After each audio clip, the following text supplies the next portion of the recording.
Mari Domingo ikusi dituzu ala. Olentzen eta Mari Domingi urtean behin bakarrik ikusten ditut, baina alakorik. Sator, esango diazu behingoz, zeri begira zaudeen? Ziur jakin nahi duzula? Bai?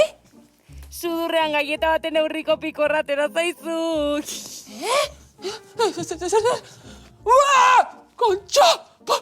Oh! Aberza, pikorra hausu mendia da! Hien ez esango du jendeak! Pua! Ospa! Segatik niri!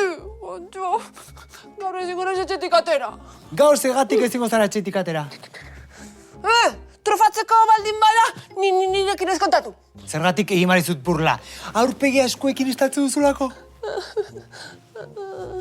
Pikor bat atera zaizu bai, eta? Gutxi deritzazu. Satorrek gaieta baten neurria duela esan dit. Aztu Sator eta bere gaieta. Talo aurpegi horrek adarra jotzeko esango zizun besterik ez. Adarra jotza baino. Labana sartza esango nukenik. Gautz ikusten. Lasai. Zeure buruari irri pixko bat eta kitxo. Erraza da esatea.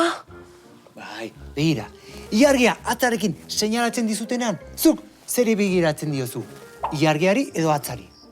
Ilargiari jakina. Eneko, pikorra ez eta atera tutura naizelako, Ba hori neska. Zu ikusi beharrean. Zure pikorra ikusten duena, tuntuna. Egia da. Satorrek berriz gaietaren esaten badit, orain badakit zer erantzun. Ezkerrik asko, Eneko. Aizu, ez esan Satorri, talo aurpegia esaten diodanik.